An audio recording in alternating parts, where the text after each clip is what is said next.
Oke, bismillahirrohmanirrohim. Selamat datang dan terima kasih untuk kehadiran teman-teman semuanya pada pertemuan mata kuliah Dasar Ilmu Tanah. Nah, jika pada pertemuan sebelumnya kita sudah mengenali atau mempelajari mengenai faktor apa saja yang berperan dalam proses pembentukan suatu tanah, dan kemungkinan kita juga sudah mempelajari mengenai apa yang disebut dengan horizon dan terdiri dari apa saja horizon tersebut, seperti horizon O, horizon A, B, C, dan kemudian horizon R.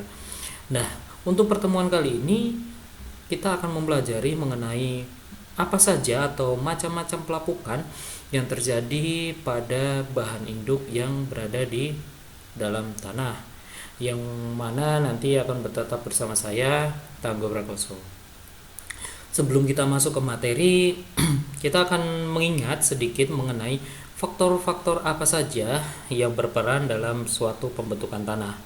Hal ini sangat erat hubungannya dengan 5 faktor yang akan berinteraksi secara unik. Nah, untuk pertama kita masuk ke iklim. Kita simbolkan sebagai I. Nah, iklim atau cuaca merupakan salah satu faktor terpenting dan utama dalam proses pembentukan suatu tanah, khususnya pengaruh dari perubahan suhu tinggi atau panas ke suhu yang rendah atau dingin. Begitu pula dengan sebaliknya.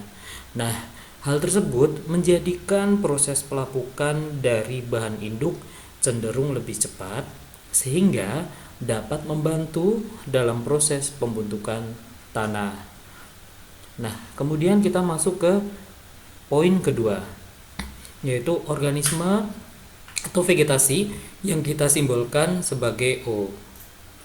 Organisme atau vegetasi, kenapa hal ini bisa menjadi salah satu faktor pembentukan suatu tanah? Nah, hal ini karena dengan adanya organisme dan vegetasi yang nantinya akan mati, hal ini kemudian akan mengalami proses dekomposisi, di mana proses tersebut dibantu oleh organisme yang disebut dengan dekomposer, yang nantinya akan menjadikan organisme atau vegetasi yang mati tersebut akan menyumbang akumulasi bahan organik, yang hal tersebut juga akan menyumbang sumber makanan bagi organisme tanah, di mana aktivitas memakan tersebut akan menghasilkan suatu zat asam yang dapat membantu proses pelapukan bahan induk dari kegiatan organisme tanah tersebut. Nah, sedangkan dari vegetasi juga bisa berasal dari akar. Akar dari tumbuhan juga dapat membantu dalam proses pelapukan bahan induk, di mana kekuatan akar akan masuk pada retakan-retakan atau celah-celah bahan induk yang kemudian nantinya akan bisa memecahkan bahan induk menjadi partikel yang lebih kecil.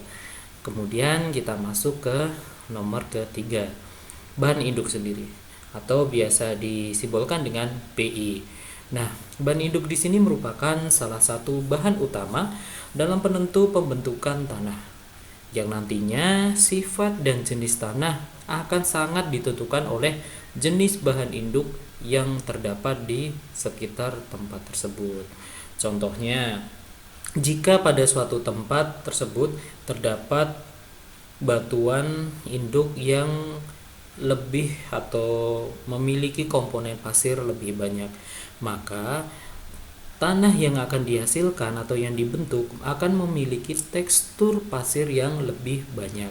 Akibatnya dari bahan induk yang memiliki komponen pasir lebih banyak. Oleh karena itu, sifat dan jenis dari tanah yang dibentuk akan dibawa atau memiliki sifat yang sama dengan bahan induk yang menjadi pasir tersebut atau menjadi tanah tersebut. Kemudian kita masuk ke poin keempat, relief atau topografi, kemudian kita simbolkan sebagai T. Nah, ini berhubungan dengan bentuk dari permukaan bidang yang ada di sekitarnya. Kenapa hal ini bisa menjadi faktor pembentukan tanah?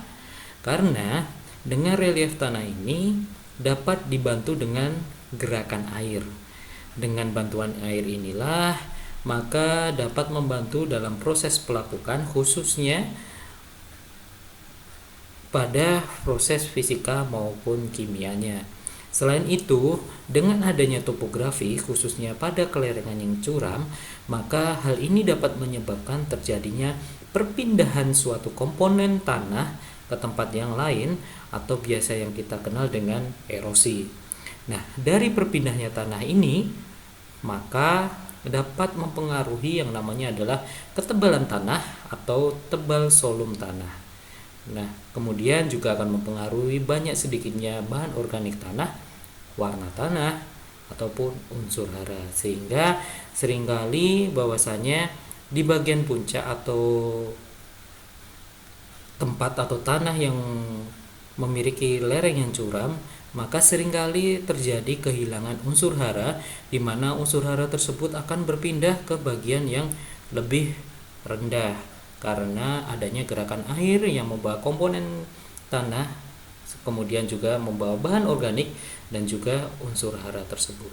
Kemudian yang terakhir adalah yaitu merupakan waktu, di mana hal ini tanah sebenarnya merupakan suatu benda alam yang akan selalu berubah seiringnya waktu, baik dari proses pelapukan ataupun pencucian yang terus-menerus, sehingga akan membantu membentuk suatu tanah yang baru karena pelapukan akan terus berlangsung pada suatu tanah.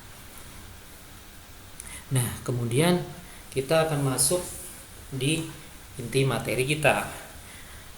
Pembentukan suatu tanah akan dimulai dari suatu proses yang disebut dengan proses pelapukan.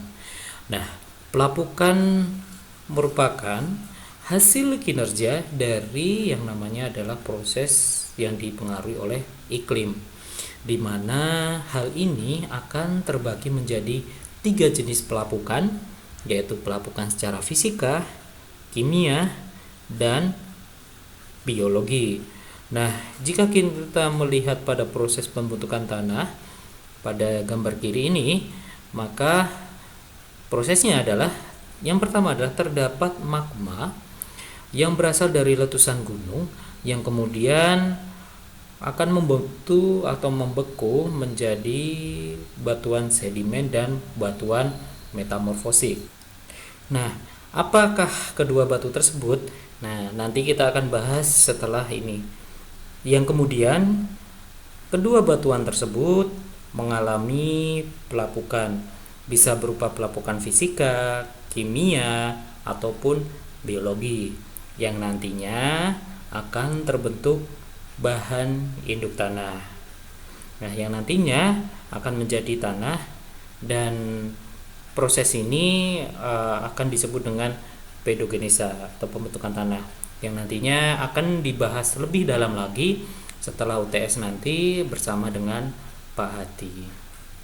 Nah, di sini kita akan membahas mengenai apa sih perbedaan mengenai batuan metamorf dan batuan sedimen.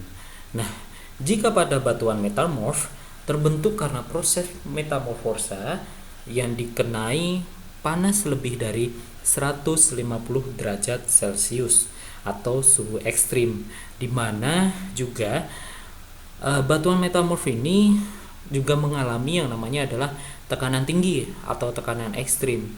Sedangkan pada batuan sedimen terbentuk di permukaan bumi yang sudah keluar dari perut gunung atau bumi, dalam inti bumi, kemudian mengalami kondisi temperatur dan tekanan yang rendah. Kemudian material sedimen tersebut mengeras seiringnya waktu dan terbentuklah batuan sedimen. Nah, jika pada batuan metamorf dia mengalami panas yang sangat ekstrim 150 derajat dan mengalami tekanan yang ekstrim sehingga memadat kemudian menjadi batuan metamorf. Nah, sedangkan pada batuan sedimen, batuan tersebut terbentuk ketika magma sudah keluar dari permukaan bumi. Kemudian karena kondisi temperatur dan tekanan yang rendah, kemudian material sedimen tersebut mengeras seiringnya waktu dan terbentuklah dari batuan sedimen. Nah, itulah perbedaan antara batuan metamorf dan batuan sedimen. Oke, berikutnya kita akan masuk pada jenis-jenis pelapukan. Nah, pelapukan yang pertama adalah kita masuk ke pelapukan secara fisik. Pelapukan ini dipengaruhi karena adanya fluktuasi atau perbedaan naik turunnya temperatur dari temperatur yang tinggi atau panas ke temperatur yang rendah ataupun sebaliknya dari rendah ke tinggi, yang menyebabkan perbedaan kemampuan memuai atau mengembang dan mengerutnya dari bahan induk tersebut dan kelembapan udara yang nantinya akan menyebabkan perubahan bentuk dan ukuran fisik dari suatu bahan induk tersebut. Sehingga dengan adanya fluktuasi temperatur tadi akan terjadinya mengembang dan mengerut. Seiringnya waktu kemudian dipengaruhi juga oleh kelembapan udara, hal tersebut nanti akan menyebabkan perubahan bentuk dari bahan induk tersebut. Katakanlah kita menuangkan air panas ke dalam gelas, maka otomatis akan memuai. Gelas tersebut akan memuai, walaupun kaca gelas tersebut akan memuai. Dan kemudian setelah kita kasih air panasnya kita buang, kemudian coba kita menggunakan air es, kemudian akan langsung mengerut. Nah, jika tidak bisa mengimbangi kembang kerut dari adanya fluktuasi suhu itu tadi, maka gelas itu akan pecah. Nah, itu sama halnya dengan yang terjadi pada batuan induk. Maka dengan adanya mengembang dan mengerut itu tadi dapat mempengaruhi atau melakukan pelapukan secara fisik. Nah, selain itu, tinggi rendahnya temperatur juga berpengaruh dalam memperbesar evapotranspirasi air, sehingga akan mempengaruhi gerakan dari air yang mana nanti juga akan membantu dalam proses pelapukan. Nah, kalau umpamanya pada pertemuan sebelumnya, pengaruh dari topografi salah satunya adalah gerakan air. Nah, ini sama halnya dengan pada pelapukan fisik, karena air itu secara terus-menerus akan dapat melapukan suatu bahan induk atau batuan. Kemudian kita lanjut ke jenis pelapukan yang kedua, yaitu pelapukan secara kimia. Nah, pelapukan secara kimia biasanya erat hubungannya dengan air, yang mana kita kaitkan pada peristiwa alam, yaitu adalah curah hujan. Curah hujan dapat menyebabkan bermacam-macam reaksi kimia yang membantu dalam proses pelapukan. Seperti yang pertama adalah oksidasi, di mana suatu proses kehilangan elektron atau muatan negatif. Ada reduksi, penambahan elektronnya, hidrasi, dehidrasi, hidrolisis, dan pelarutan suatu bahan atau solution. Nah, ini akan dibahas juga dalam kimia tanah. Akan ada proses-proses yang namanya oksidasi, reduksi, sampai dengan pelarutan bahan atau solution. Nah, nanti akan dibahas lebih dalam di kimia tanah. Yang nantinya dari beberapa proses kimia tersebut akan mempengaruhi proses pelapukan suatu bahan induk. Selain itu, hujan dapat mempengaruhi juga dalam proses pembentukan tanah.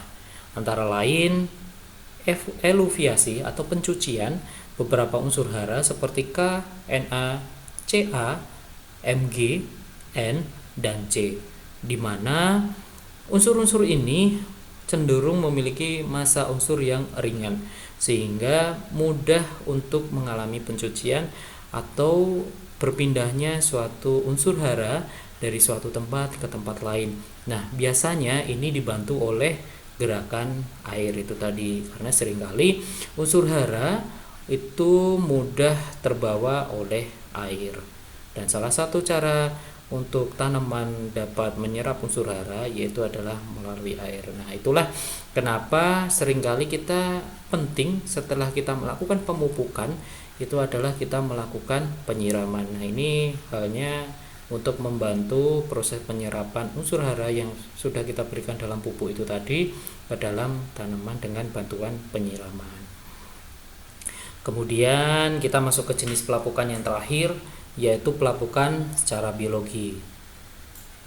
Pelapukan biologi erat hubungannya dengan proses pendekomposisian senyawa organik yang ada di dalam tanah, yang mana hal ini dibantu oleh makro maupun mikroorganisme, sehingga dari proses pendekomposisian ini menghasilkan senyawa yang bersifat masam.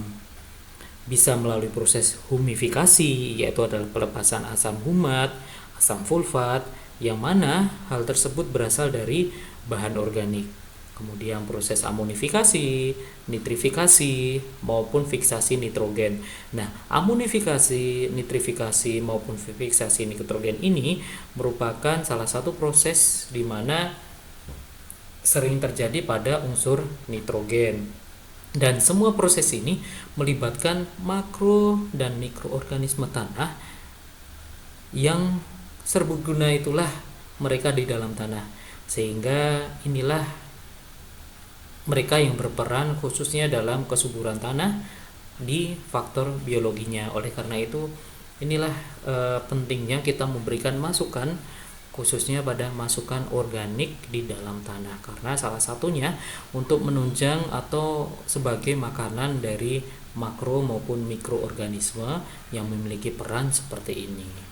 Nah, pelapukan juga bisa berasal dari akar-akar vegetasi yang seperti sebelumnya saya jelaskan, di mana berasal dari tanaman yang ada di sekitarnya atau vegetasi yang ada di sekitarnya, yang mana nantinya akar dapat masuk ke dalam bahan induk melalui celah-celah atau retakan-retakan batuan, sehingga akar tersebut dapat menghancurkan batuan induk dari proses masuknya akar melalui retakan-retakan tersebut. Lantas kita akan sedikit kembali sebenarnya akan flashback memori kita mengenai bagaimana tanah bisa dikatakan sebagai tanah yang subur, yang mana sudah kita pelajari sebenarnya tanah yang subur harus memenuhi 3 faktor kesuburan khususnya, yaitu adalah faktor kimia, fisika, dan biologi. Baik, kita akan membahas dan menyamakan persepsi kita terlebih dahulu mengenai apa yang dimaksud dengan kesuburan tanah. Nah, oke ya.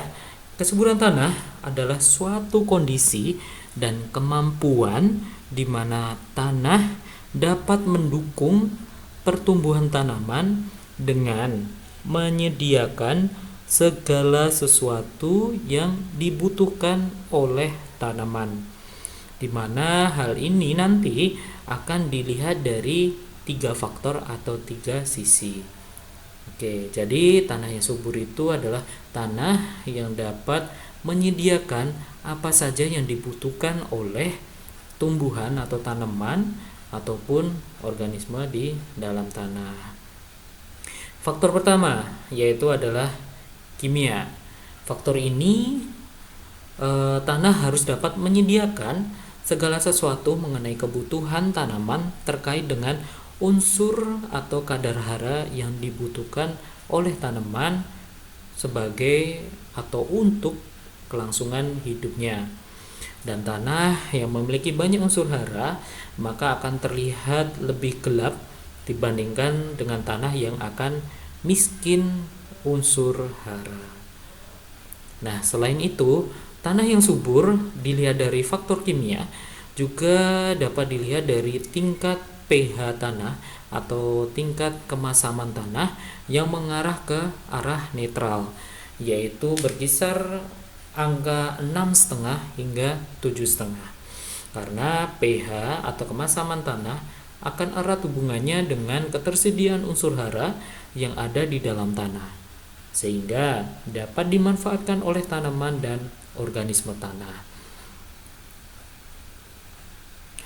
Kemudian faktor yang kedua dilihat dari faktor fisika. tanah yang subur akan cenderung memiliki tekstur lempung atau liat.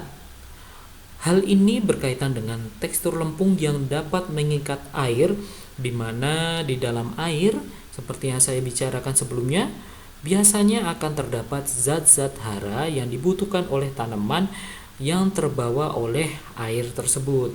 Nah, jika pada suatu tanah memiliki dominan pasir, maka unsur hara dan air akan mudah mengalami pencucian hara atau eluviasi yang nantinya tidak akan sempat dimanfaatkan oleh tanah karena keburu dicuci itu tadi ya.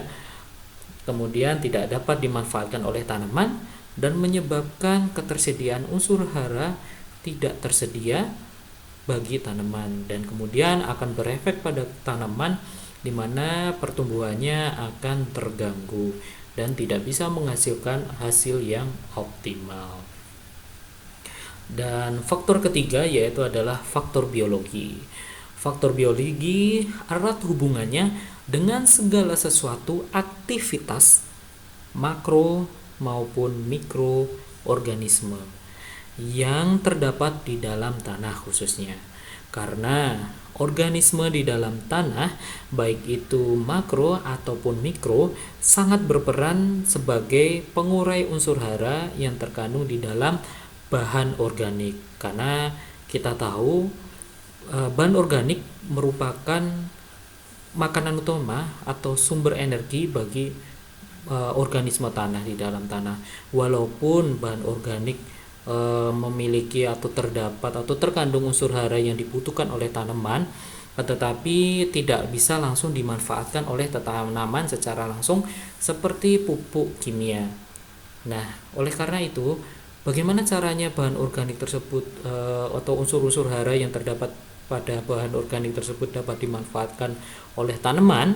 Nah, salah satunya dengan bantuan oleh makro maupun mikroorganisme tanah ini dengan cara memakannya atau memanfaatkannya, karena dari proses tersebut akan menghasilkan atau melepaskan unsur-unsur hara yang semula tidak bisa dimanfaatkan oleh tanaman menjadi bisa dimanfaatkan oleh tanaman.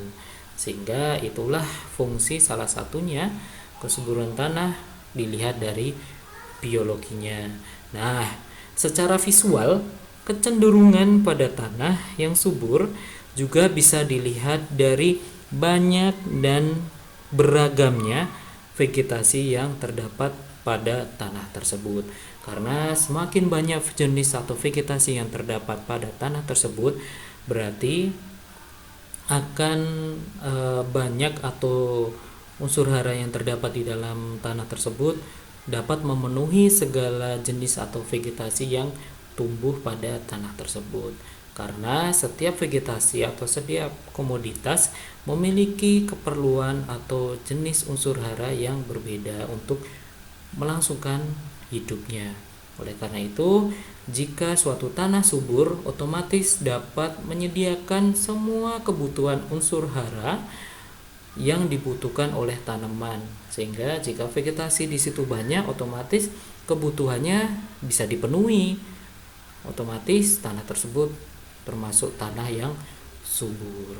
Mungkin itu saja yang baru bisa saya sampaikan untuk perkuliahan pada pertemuan kali ini.